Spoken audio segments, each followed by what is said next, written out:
This episode is brought to you by Marvel Studios Echo. All episodes streaming January 9th, only on Hulu and Disney+. Rated TV MALV. Viewer discretion advised. Maya Lopez has betrayed her mentor, the notorious Kingpin. Now on the run, she returns to her hometown to prepare for the biggest fight of her life. Don't miss Marvel Studios' hardest-hitting series yet. An epic 5-episode event. Marvel Studios Echo. All episodes streaming January 9th, only on Hulu and Disney+.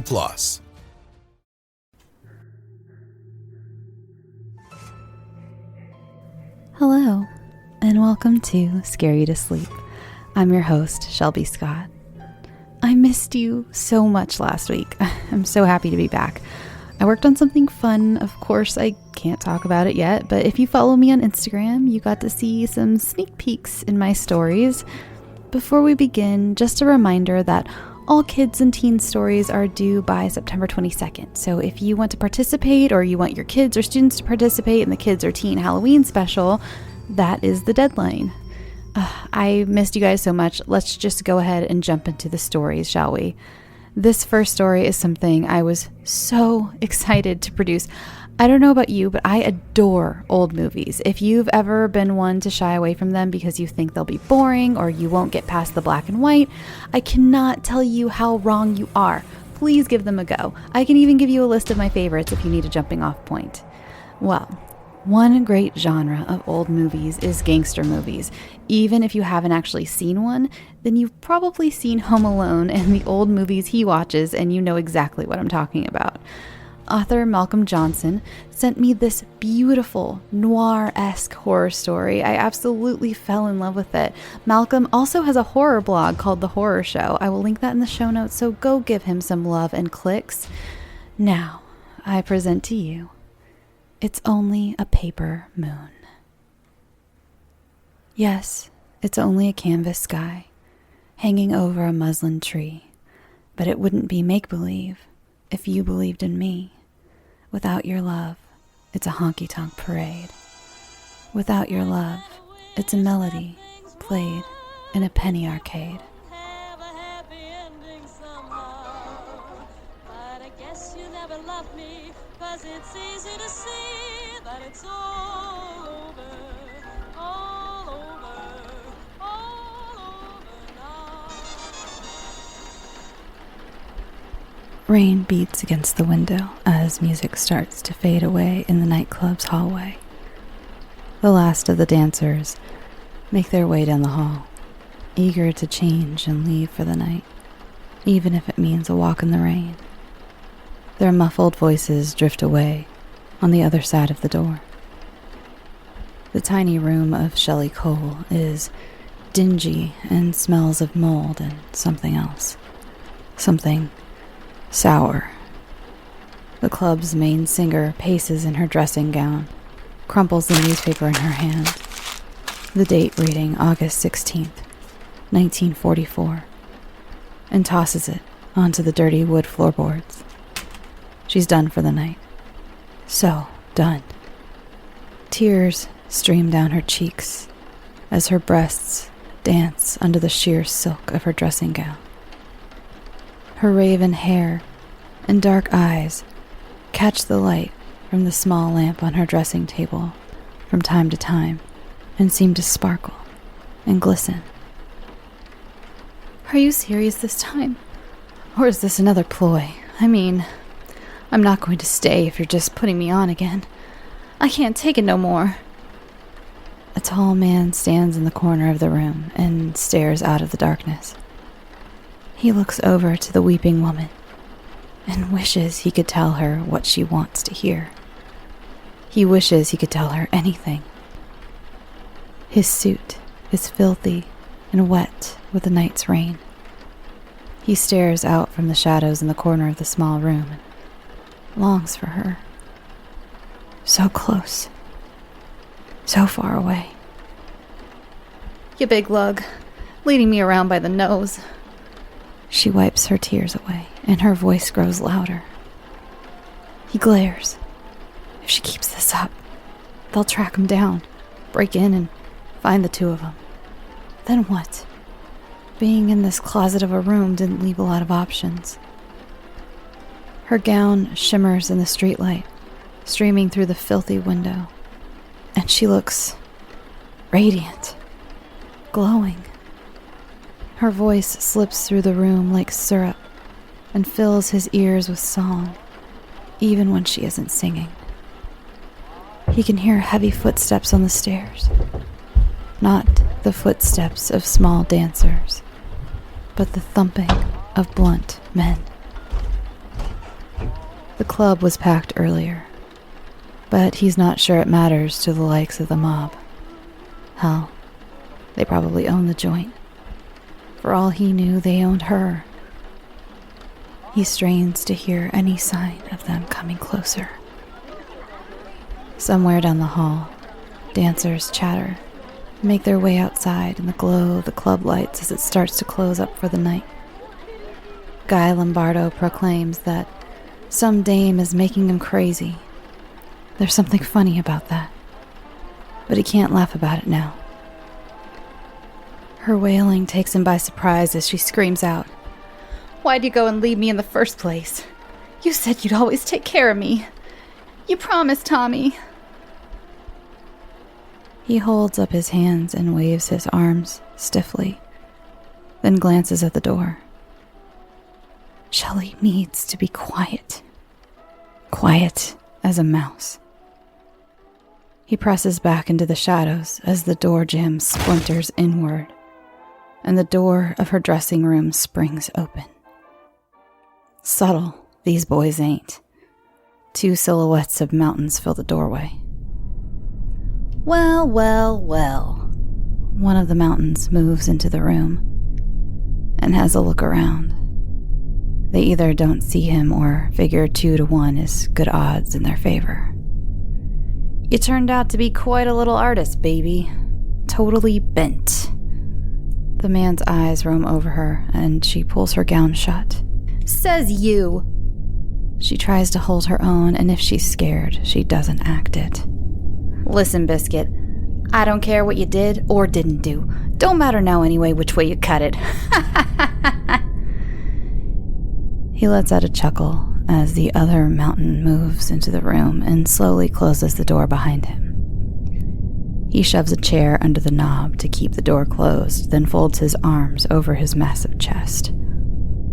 "I don't care what you or your gun mob think. I don't have any desire to talk to you hoods. Scram!" Her voice cracks, a dead giveaway to the fear swelling in her. Poor thing. "Easy," he whispers as he pulls the cannon from his pocket, "or you'll be taking the pistol route out of town." Shelley shrieks, and the man in the shadows is filled with rage.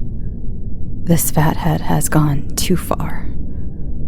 The man in the shadows lifts the alley apple from the table next to him and grips it in his dirty hand.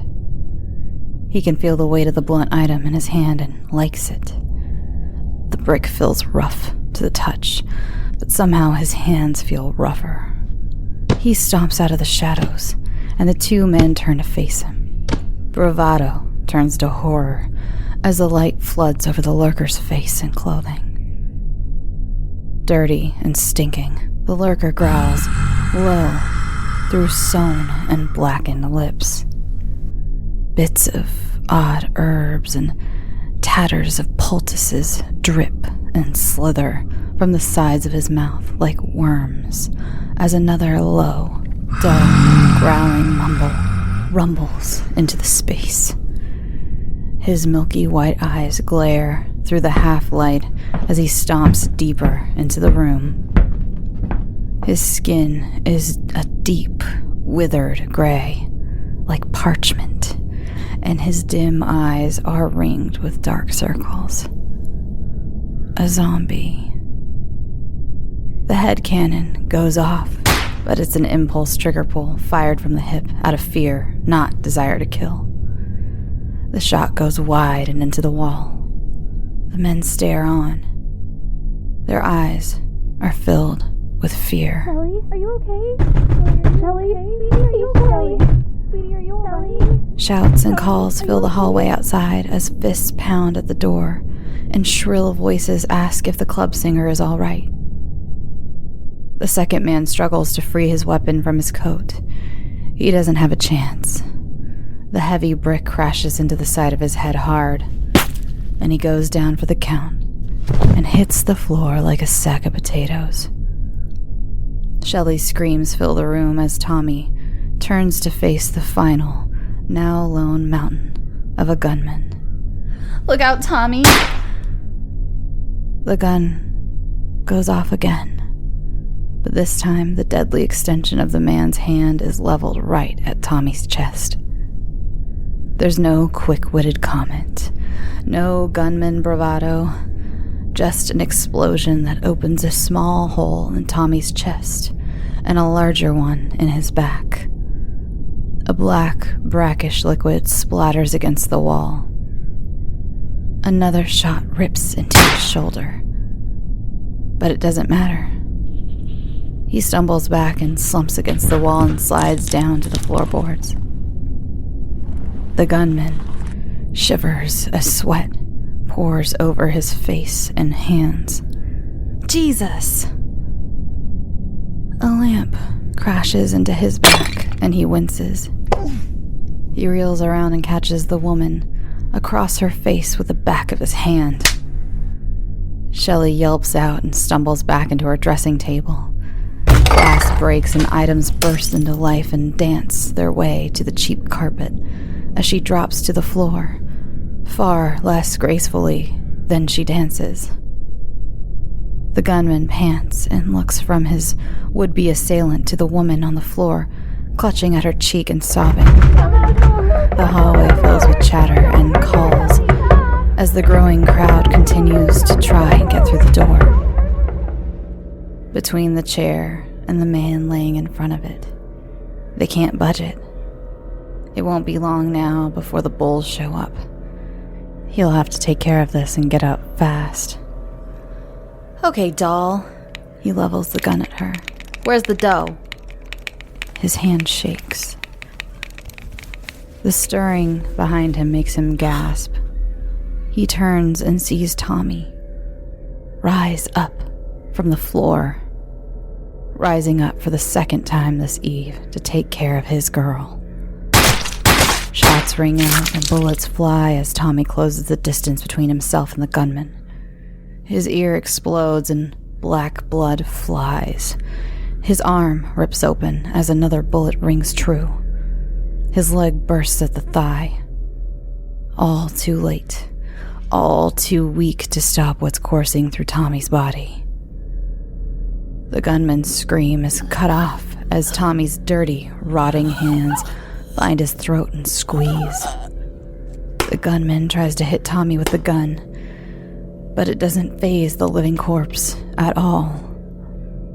A grin pulls at the corners of his mouth, and dark liquid snakes down his chin. The gunman sees the horror that is Tommy up close now, sees the crude thread that holds the terrible lips shut. He smells the muck that drips from the corners of the man's mouth, sees the leaves and oily brown that glistens on the dead thing's lips, and the eyes, the cruel, milky eyes that narrow as more pressure is applied. The gunman has seen the look of death before, just not moving. He remembers as his vision starts to go dark, and the pain in his airway starts to give way to the limp darkness where he's seen this man, this thing, before, days earlier, at the man's funeral.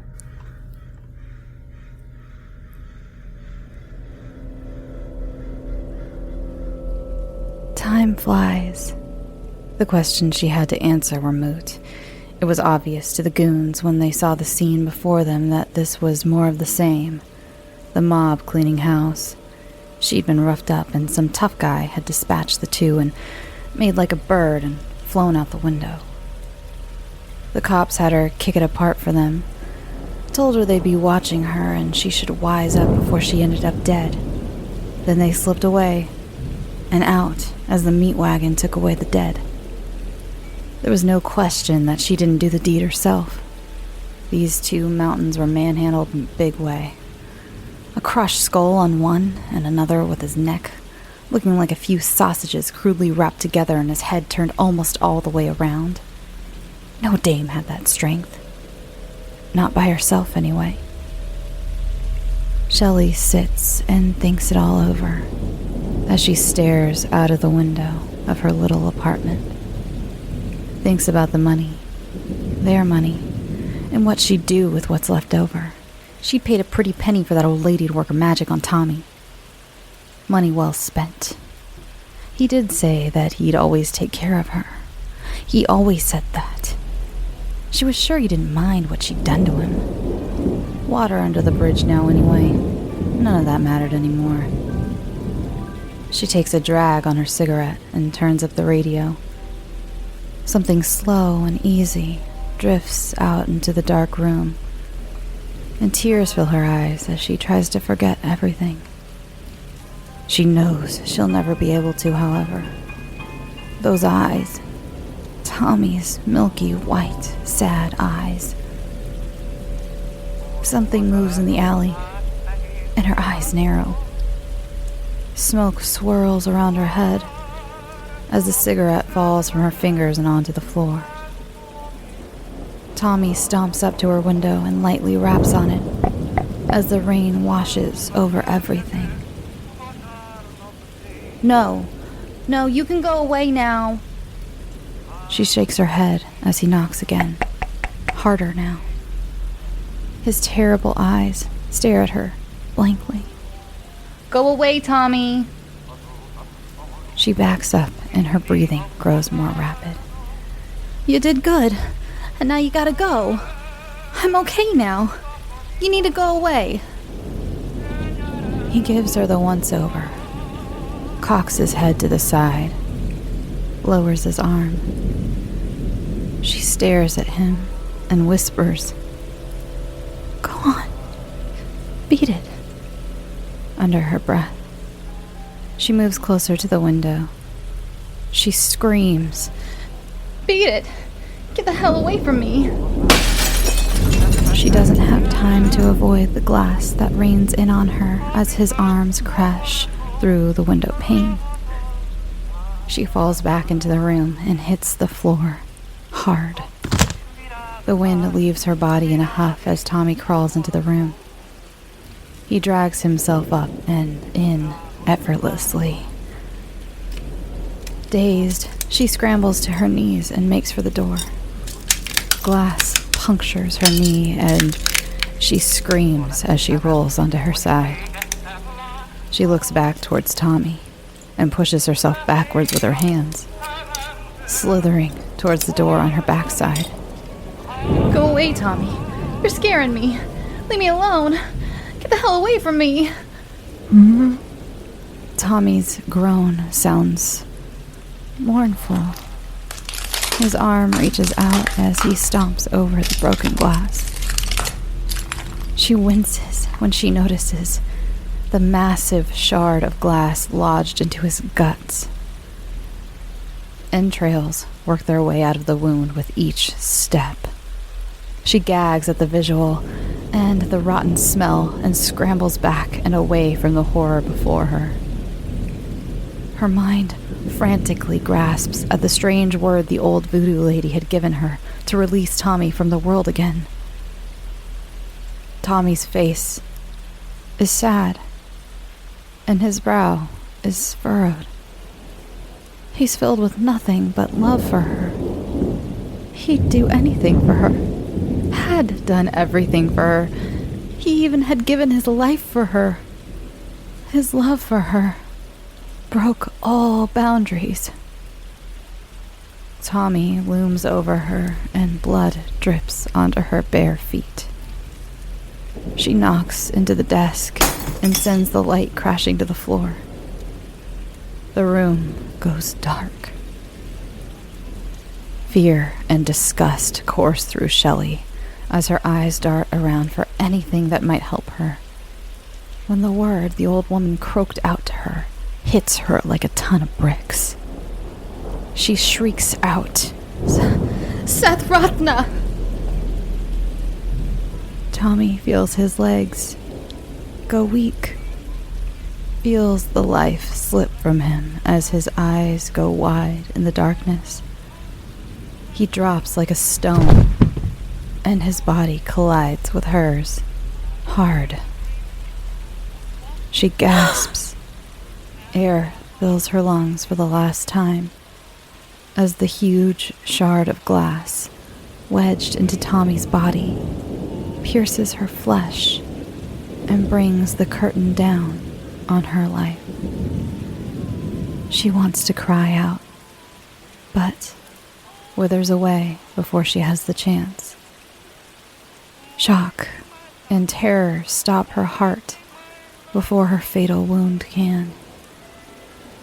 The light leaves her lovely brown eyes as tears fill them. Tommy reaches up and touches her face. Then he reaches for his lips and tears away the heavy thread. Gore, herbs, and a small shell fall from his mouth. He whispers, "I love."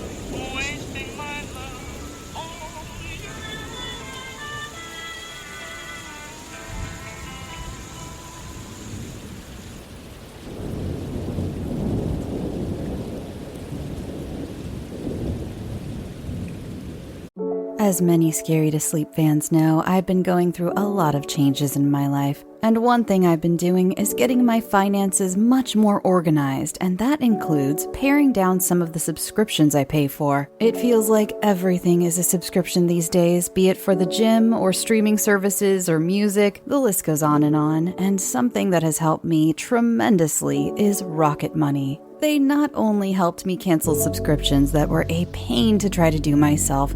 Have you ever tried to deal with some of these companies directly? It's just a headache. Rocket Money also alerts me when the subscriptions I did keep go up in price, giving me the ability to weigh my options and keep those little extras that add up oh so quickly in check. Rocket Money is a personal finance app that finds and cancels your unwanted subscriptions, monitors your spending, and helps lower your bills. I can see all of my subscriptions in one place, and if I see something I don't want, I can cancel it with a tap.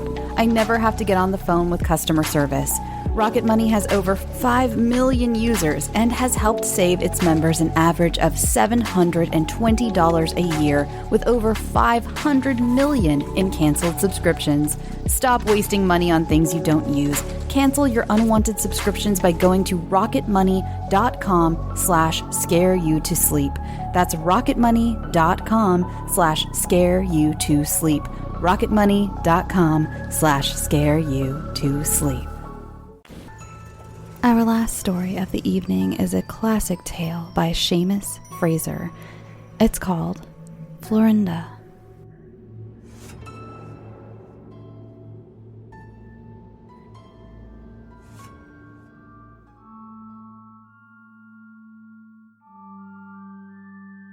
Did you and Miss Reeve have a lovely walk, darling? Claire asked of the child in the tarnished depths of glass before her. Well, it was lovely for me, but not for Miss Reeve, because she tore her stocking on a bramble, and it bled. The stocking? No, that ran a beautiful ladder, said Jane, very solemnly. But there were 2 long tears on her leg, as if a cat had scratched her. We were going along the path by the lake when the brambles caught her. She almost fell in. She did look funny, Mummy, hopping on the bank like a hen blackbird a cat's playing with, and squawking. Poor Miss Reeve.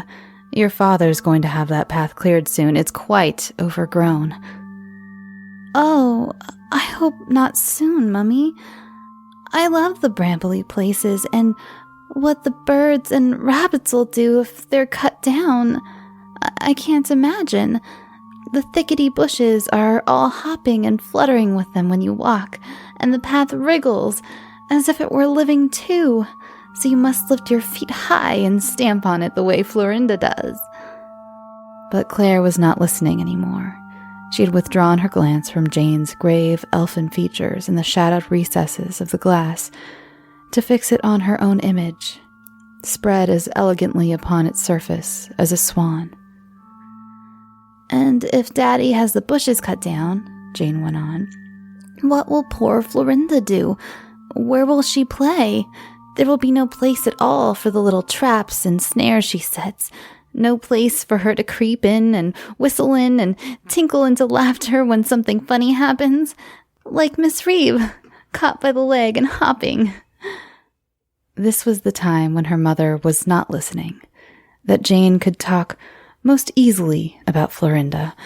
She looked at her mother's image, wrapped in the dull mysteries of grown-up thought within the oval Chippendale glass, and thence to the rococo frame of gilded wood, in whose interlacing design 2 birds of faded gilt, a bat with a chipped wing, and flowers whose golden petals and leaves showed here and there little spots and tips of white plaster, like a disease, were all caught forever.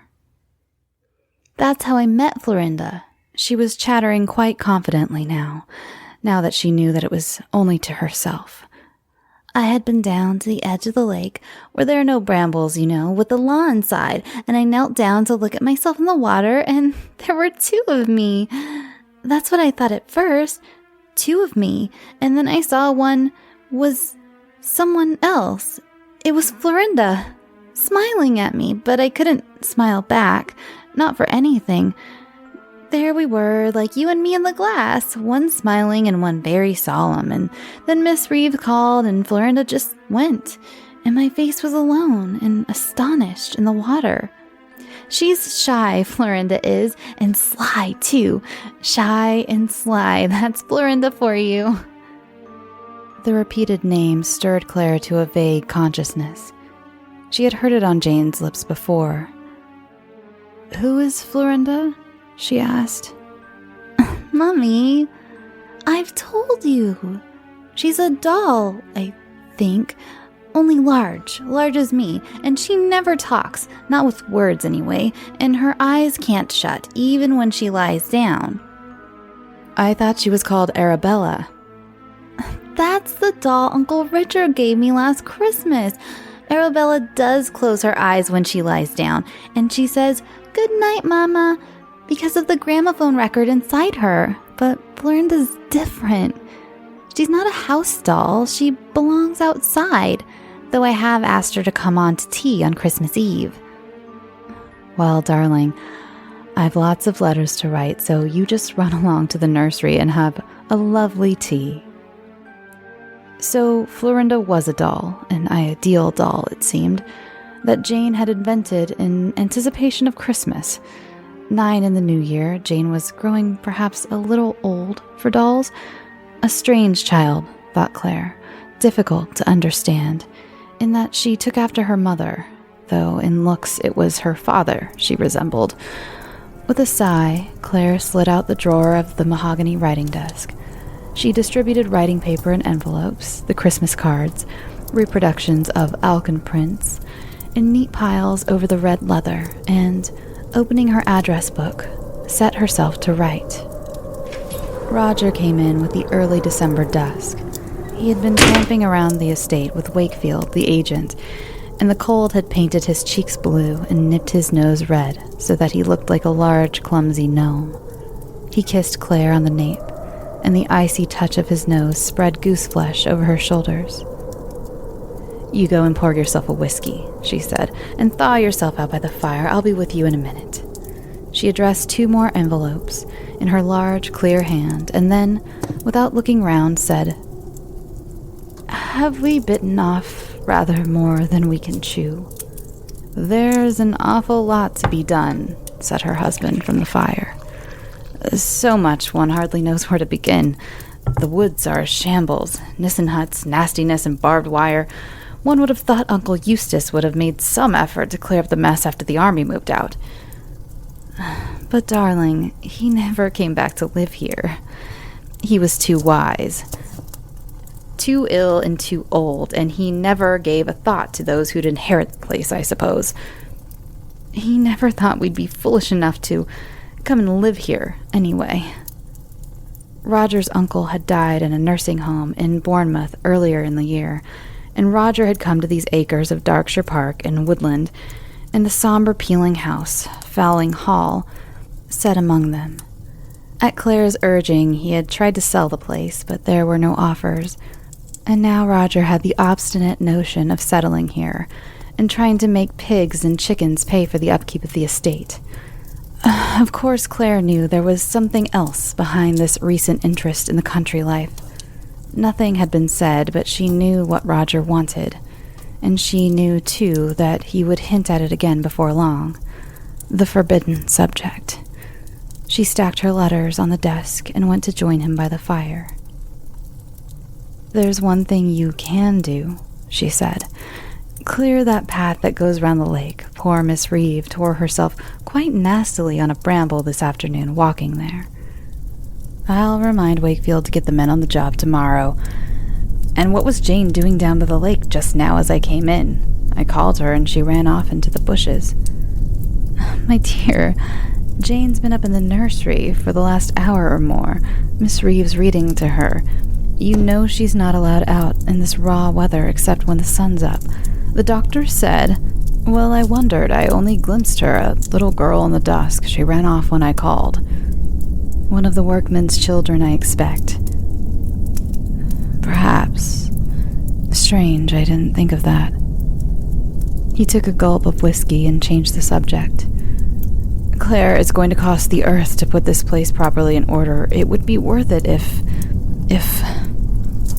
He added with an effort, "I mean, if one thought it was leading anywhere." So it had come out. The first hint. "You mean if we had a son, don't you? Don't you, Roger?" She spoke accusingly. I merely meant, well, yes, though of course..." She didn't let him finish. "But you know what the doctor said after Jane. You know how delicate she is. You can't want..." "If she had a brother," Roger began. Claire laughed, a sudden shiver of laughter, and held her hands to the fire. "Roger, what an open hypocrite you are, if she had a brother, when all the time you mean if I had a son. And how could you be certain it wouldn't be a sister? No, Roger, we've had this out 1,000 times in the past. It can't be done."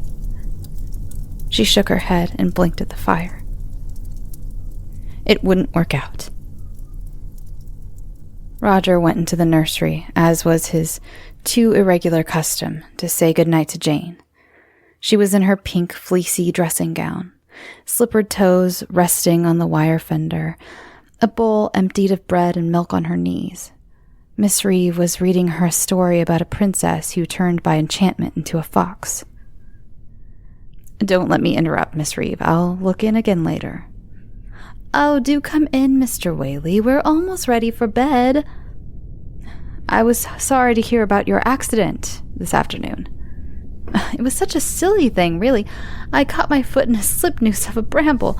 It was as if somebody had set it in the path on purpose, only that would be too ridiculous for words, but it was a shock, and I tore myself painfully trying to get free."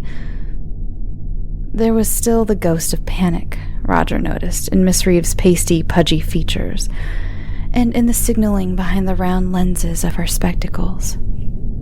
"It's not a very nice path for a walk," she added, "but one can't keep Jane away from the lake."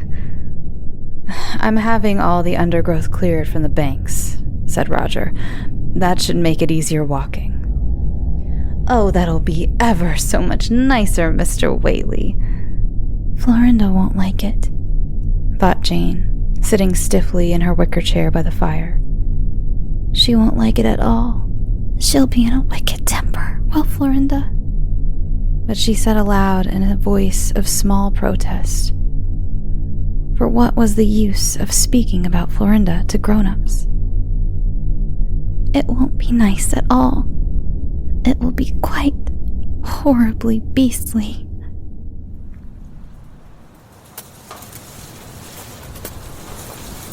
The men didn't care for the work they had been set to do.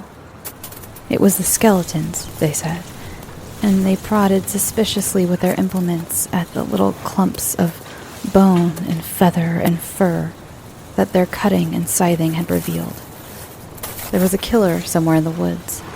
Owls, said one, stoats said another, but old Renshaw said glumly it was neither bird nor beast, that it was something that walked that shouldn't, and this infected the others with a derisive disquiet. All the same, 50 yards of path were cleared during the morning, which took them beyond the small Doric pavilion that once served as a boathouse and was reflected by a stone twin housing the lock mechanism on the eastern side of the lake. Miss Reeve took Jane out in the afternoon to watch the men's progress. Jane ran ahead down the cleared path, pausing at the pavilion to hang over the flaking balustrade and gaze down into the water, whispered something, shook her head, and ran on. "Hello, Mr. Renshaw. Alone?" she cried, as rounding a sudden twist in the path, she came upon the old man hacking at the undergrowth. Renshaw started and cut short, and the blade bit into his foot. This accident stopped work for the day. "It wasn't right, Miss Jane, to come up on me like that," he said, as they were helping him up to the house. "You gave me a real turn. I thought—" "I know," said Jane, fixing him with her serious, puzzled eyes. "And she was there, too, watching all the time." Whatever the killer was, it moved its hunting ground that night. 2 white Orpingtons were found dead beside the arks next morning, their feathers scattered like snow over the bare ground. "And it's not an animal neither," said Ron, the boy who carried the mash into the runs and had discovered the kill. "What do you mean it's not an animal?" asked Wakefield. "I mean, their necks is wrong, Mr. Wakefield." "Oh, get away," said Wakefield. But the following morning another hen was found lying in a mess of feathers and blood, and Wakefield reported to his master. "It can't be a fox, sir. That head's not been bitten off. It's been pulled off, sir, and there was this, sir, found by the arks." It was a child's bracelet of blackened silver. The path was cleared, but on the farther side of the lake, the shrubberies that melted imperceptibly into the tall woods bordered it closely. Here Jane dawdled on her afternoon walk. At the bend in the path near the boathouse, she waited until her governess was out of sight, and then called softly into the gloom of yew and rhododendron and laurel.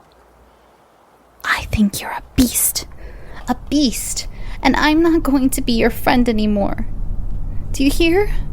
And you are not to come on Christmas Eve, even if you're starving." There was a moment in the shadows, and she glimpsed the staring blue eyes and pinched face and the tattered satin finery. "And it's no use following us, so there."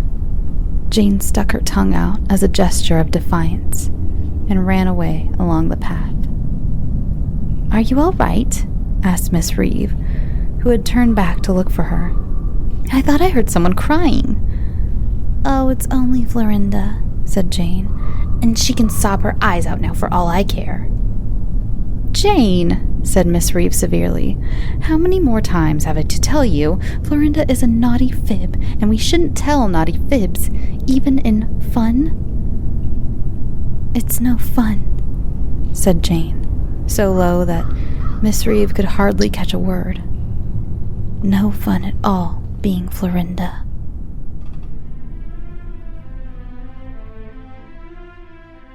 hard frost set in overnight. It made a moon landscape of the park and woods, and engraved on the nursery window panes, sharply, as with a diamond, intricate traceries of silver fern. The bark of the trees was patterned with frost like chainmail, and from the gaunt branches, icicle daggers glinted in the sun. Each twig of the bare shrubs had budded its teardrops of ice.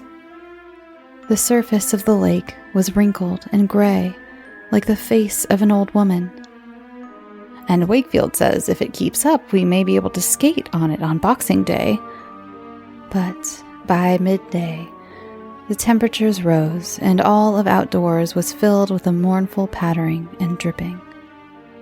Towards evening, a dirty yellow glow showed in the sky, and furry black clouds moved up over the woods, bringing snow.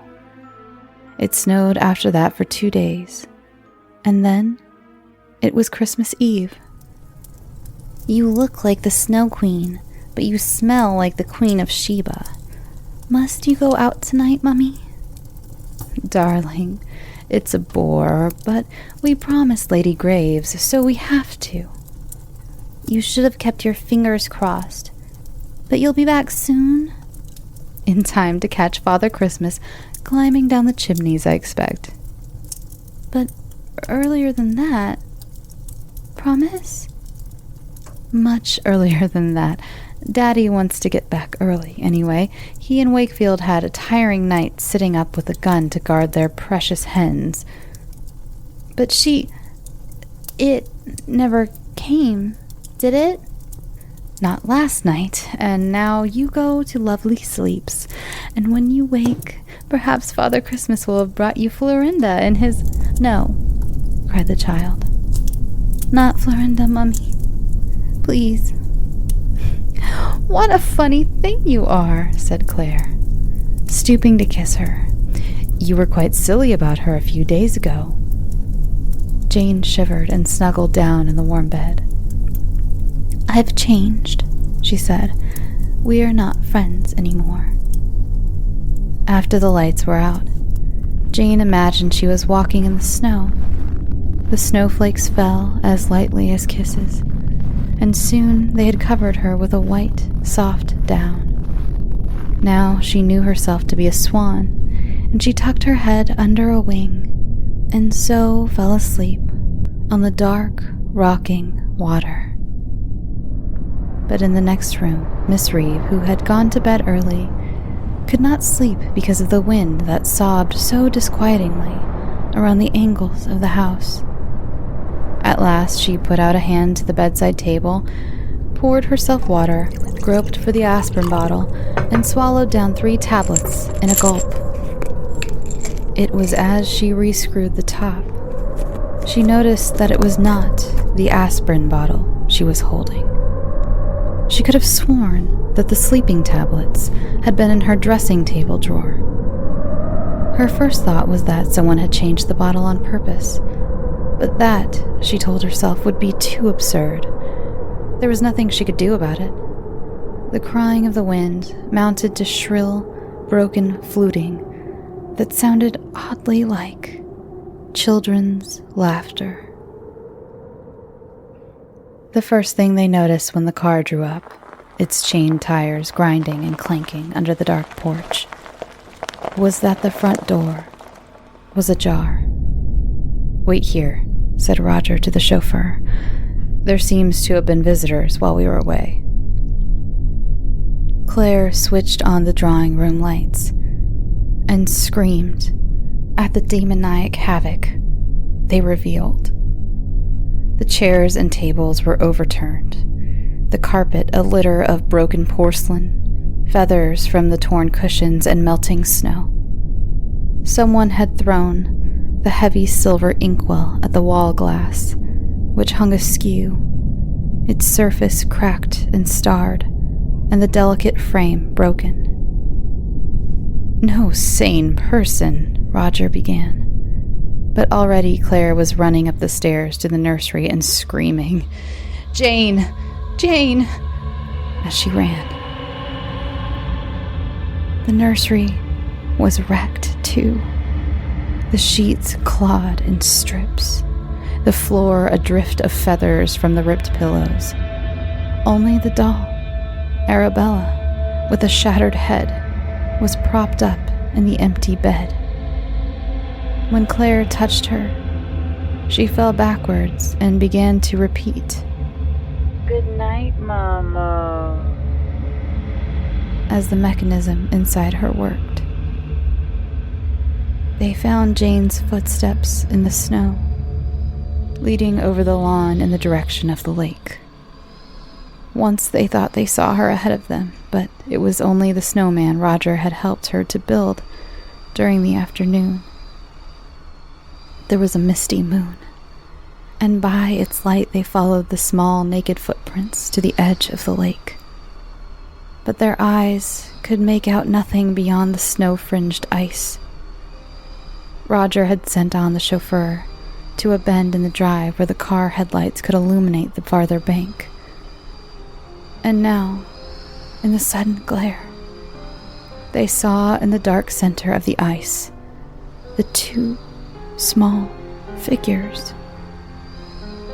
Jane in her night dress, and beside her a little girl in old-fashioned blue satin, who walked oddly and jerkily, lifting her feet and stamping them on the ice. They called together, "Jane, Jane, come back." She seemed to have heard, and she turned, groping towards the light. The other caught at her arm, and the two struggled together on the black, glassy surface. Then, from the stars it seemed, and into their cold hearts, fell a sound like the snapping of a giant lute string. The two tiny, interlocked figures had disappeared, and the ice moaned and tinkled at the edges of the lake.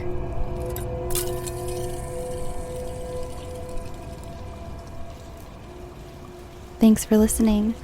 Fun fact about the music from the first story. Well, it's not really a fun fact, more of a bummer fact. The song playing when Tommy is knocking on the window of Shelley's apartment is called Gloomy Sunday. There's a bit of lore behind that song. It's actually also known as the Hungarian suicide song. Billie Holiday did a beautiful version of it in English, but I included it in the original Hungarian. Now, the reason it's known as the suicide song is because at least 18 deaths in Hungary are known to have close links to the song. One man, a shoemaker named Joseph Keller, included lyrics in his suicide note. Several others were found actually clutching the song's sheet music in their dead fists. 2 people shot themselves while a band was playing the song, and others were said to have been playing it when they decided to end their own lives. You think that's bad? Those are just the deaths that happened in Hungary. In the 1930s, both Time magazine and the New York Times even did reports on the high number of deaths related to the spooky ballad, which are rumored to be in the maybe close to 100, or over, depending on who you ask. Of course, a lot of this is probably coincidence, urban legend, or just bad timing. It did come out during the Great Depression, after all. I suggest Googling it if you have the time and reading up on it. The info I just gave you came from the History Channel's website, but I've been fascinated by the story for a long time, and there's a lot of information from different websites about it. You can also look up the lyrics and see how much of a bummer the song is. In the English version, at least in the Billie Holiday version, it has a last verse that proclaims that the protagonist of the story was only dreaming. But I've heard that the original version ends on a down note, without the hopeful last verse. Hungarian listeners, can you let me know if the original is just an all-around bummer, or do you have the "it was just a dream" edition at the end? I would love to know. I've been wondering about this song for years. It's really creepy, and it's got such a, dark past, and how many songs have such a high, body count? Anyway. Okay, let's move off that and let's go to Patreon shoutouts, shall we?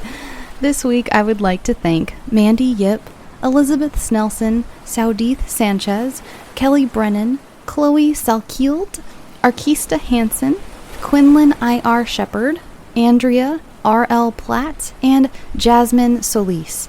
Thank you so much, and again, I am so sorry if I pronounced your name wrong. Seriously, feel free to email me too if I did. I would love to know how to pronounce everything correctly. It helps me with future stories if I ever get a name like that. Also, let me give you just a huge hug over the airwaves. Thank you so much, you guys. You mean so much to me. Your support means so much to me. And I'm hoping to have a lot more bonus content in the future. I actually have something cooking up, and I know I've been talking about this all summer, but because of the heat this summer, this is so weird, but literally the weather made me stop doing this cool thing that I'm about to do for you guys. So this winter, something cool is coming out, and I'm really excited, for you guys to see it. Remember, deadline for kids and teens is September 22nd. Remember to tell me how old your children are, just so I know which category to put them in, teens or kids. I'm going to do 2 separate episodes. That way, for the little ones, you don't have to skip around the scarier teen stories. Then again, last year, we got a lot of pretty scary kid stories, too. Kids are twisted. It's awesome. Anyway, so remember, you can follow the show on Twitter, Instagram, at Scary to Sleep, Facebook. You can join the Facebook group where we have discussion threads on each story. Sometimes even the authors come in and introduce themselves, and you can ask them questions. Tumblr, Reddit, all those good things. If you have a question or anything, or have a submission, you can email me at scarytosleep@gmail.com. The website is scarytosleep.com. There's merch at teespring.com, and remember, by supporting my ad people, all my sponsors, you support me in a big way. And if you're not in the market for deodorant right now, just leave a rate and review on iTunes or Apple Podcasts, and that helps me too. It just helps the show become more visible. All right, I'm rambling. It's just because I missed you guys. I've been gone for a whole week, and I missed you guys. Let me let you go. Now, go get some sleep. Sweet dreams.